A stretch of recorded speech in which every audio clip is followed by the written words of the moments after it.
Hi, it's me. You have to forgive me. I didn't iron my shirt for you guys. But that doesn't mean I don't adore you guys any less. Just means I'm lazy. Pretty much week to week. I was doing good there for a minute and preparing for the next week. But recently I've just been kind of going with where my mind wants to take me. And this week I thought we would cover the topic of monetizing your hobby. Should you do it? Is it a mistake? Basically sharing what it has been like for me to monetize my hobby. When it comes to monetizing your hobby, I think it is a big dream for a lot of people. You know, if you go to work every single day doing a job that you don't enjoy, you often daydream about a job where you're doing the thing you enjoy very most. Was that a sentence? I think that was a sentence. You kind of develop what I call the grass is always greener mindset. The grass is always greener mindset is essentially that whatever situation you're in, you're always going to see there being a better option. And there kind of is always a better option, but getting stuck in that mindset where you're basically saying the grass is greener on the other side all the time is a bit unhealthy. A couple of years ago, I ran across this quote. There's a bunch of variations of this quote. You've probably heard the quote like the grass is greener on the other side, but it's also fertilized with shit. That's a pretty popular one. But the quote that I've always liked is the grass is greener where you water it, which basically means that if you nurture something and you take care of it and you be patient with it, then it will grow to be what you want it to be. And that quote was by, I believe, Neil Barringer? And I don't know much about them, but I know that they were right with that one. That was a fire quote, and I can only hope that one day I put something out of my mouth as fire as that. But anyway, this is a very unhealthy mindset. So I think when it comes to monetizing your hobby, if you're starting with that mindset of the grass is always greener, then you're going to get humbled really quickly whenever you do take the leap to monetize your hobby. You're going to realize that the grass isn't always greener. It's just the sunlight is different. Wow, what an overkill of a truck that is. So let's talk about the challenges that you may face whenever you first start out in monetizing your hobby. I guess I should define what monetizing your hobby really means, in case you don't know what that means. And essentially that's just taking something that you enjoy doing and selling it or making money from it in some way. So yeah, monetizing your hobby. The first challenge that you will probably come across is going to be pricing. It's very hard to figure out where to price your art, and I've talked about this in other videos, because it's not just pricing your art and the supplies you use for it, it's pricing what you deem your worth to be. How much your hour is worth in dollar form. And when you're just starting out monetizing your hobby, you're probably going to undercharge yourself because you don't believe your worth is, you know, more than what it is. So I'm here to tell you that your time is worth however much you think it should be. Don't undercharge yourself. All right? If somebody says, "Wow, that is so overpriced," it doesn't matter. It's homemade stuff, it's handmade, and it's special. And it's special to you. So whatever you think you deserve to make from that, you deserve to make from that. Plain and simple, period. The second thing that you'll probably experience is burnout, which I've kind of done a video on, I guess. But burnout is essentially overworking yourself, and that also kind of ties in with pricing. If you are undercharging yourself, say you're like paying yourself $6 an hour to make your art, more people are going to buy it because they realize it should be more, and then you're going to be spending all your time working on that, and it's just gonna pile up on you to the point where you're not even going to enjoy doing it anymore. So that's why pricing is so important, because it does tie into burnout. And although you may make less sales at first, it's going to save yourself a lot of heartache and keep you from hating your hobby. Because once you reach burnout, it's kind of like a momentum thing. You're going at the speed of light, and when you hit burnout, you come to a complete stop. And then what's gonna make you keep going again? It's going to take a lot. It's very important that you don't reach burnout, because once you stop, it's hard to start again. And kind of bouncing off that, another challenge you're going to experience is self-worth. When you sell art or something that you create, it is like putting a part of yourself into it. And then not only that, not only are you trusting that with somebody else, but you're tying a dollar sign to it. So I think whenever you go to monetize your hobby, it's very easy to fall into the trap that you yourself are a dollar sign, and you need to know that you're not. So even if you make no sales, that doesn't mean that you are not worthy of making sales. That doesn't mean that your art is not worthy of being appreciated and loved. Especially nowadays, a lot of people don't have money to spend on art or things that would bring them happiness. It's just simply the times we live in, which is really sad, but you just need to know that your art is worthy and you are worthy and you are not a dollar sign.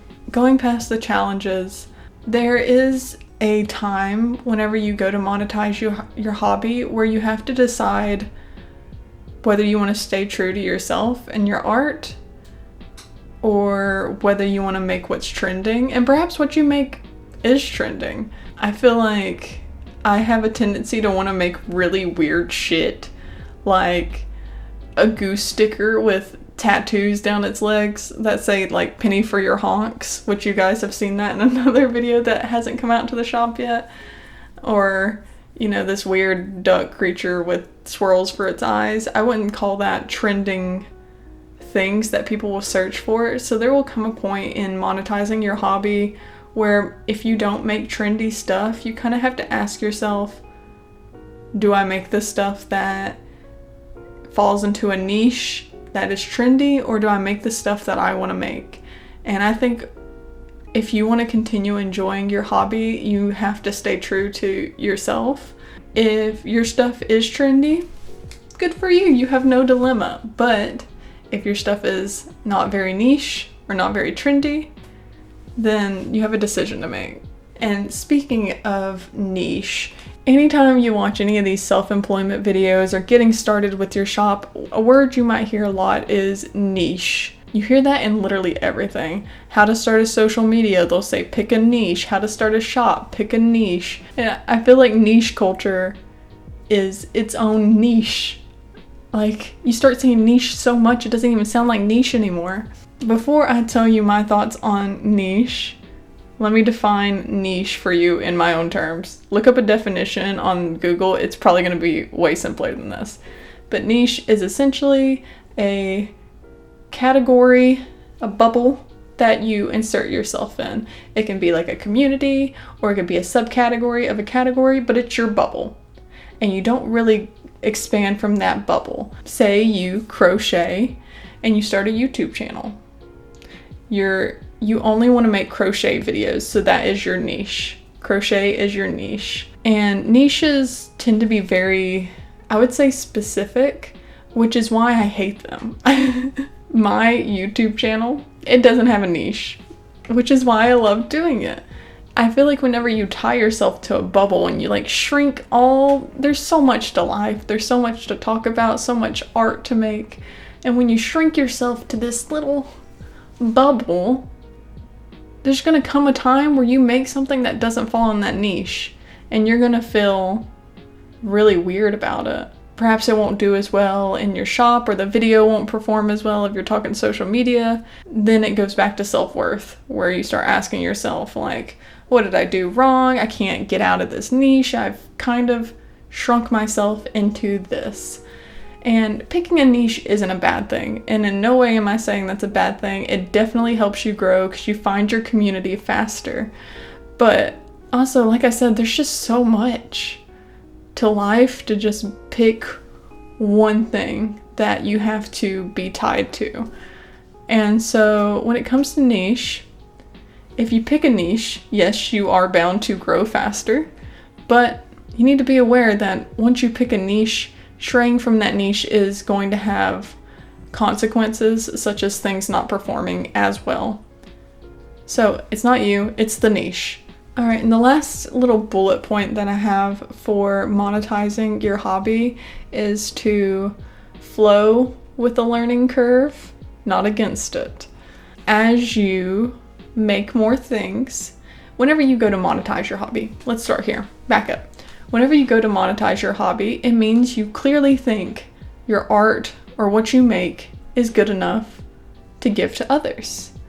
So in that case, perhaps you feel like you are an expert in it, or you've gotten good enough to, stop learning, essentially.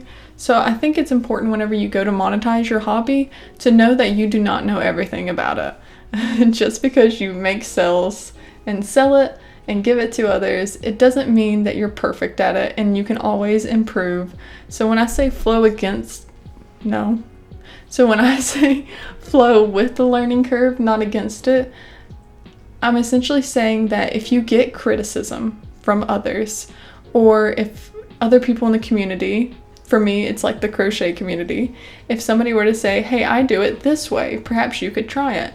Don't take that as hate or as them not liking your art. It simply means that they want to see you do better and are rooting for you. So take that and flow with it.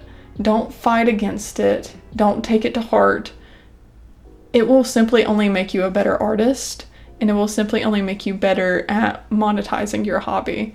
Overall, to kind of sum up what I've said, whenever you go to monetize your hobby, it will be fun, as long as you make it fun.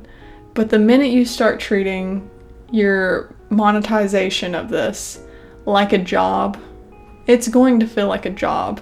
And that's not necessarily a bad thing. If my job could solely be crocheting or art or streaming or what have you, I would be happy with that. Even if some days it was hard, even if some days I didn't want to do it, because at the end of the day, it's a job, and it will always feel like a job.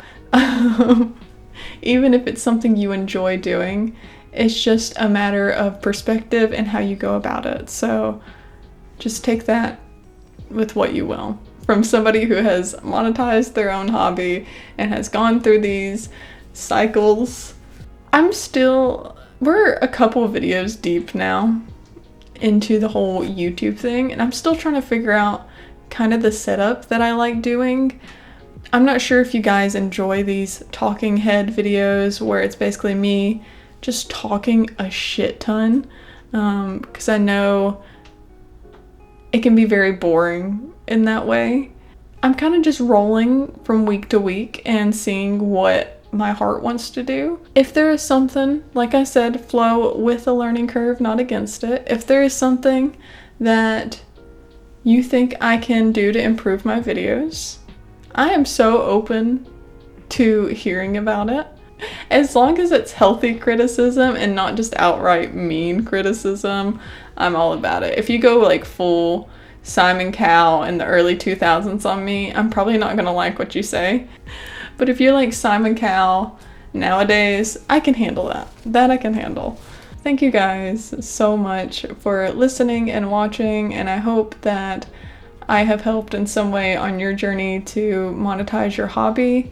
If you have any questions about monetizing your hobby, or there is a video you want to see me talk about in the future when it comes to self-employment or creating your own shop or creating your own brand, just let me know. I've been doing this for nearly 2 years now, which is wild to think about. And even though I'm getting my part-time job, so it may seem like I'm not the best at it, I have learned a couple of wise things. And honestly, I feel like you want to learn from the person that did it and, may have failed a little bit, rather than the person that only succeeds, right? You want to get the failure's point of view as well as the person that succeeds. I happen to be both, so anyways, thank you so much for watching. Thank you for listening. I wish you well in your travels, in your journeys, in your adventures to make your dreams come true. Thank you so much, Starry Koi, and may you find your place in this pond. Girl, you look like you haven't seen the sun in ages. This is a problem.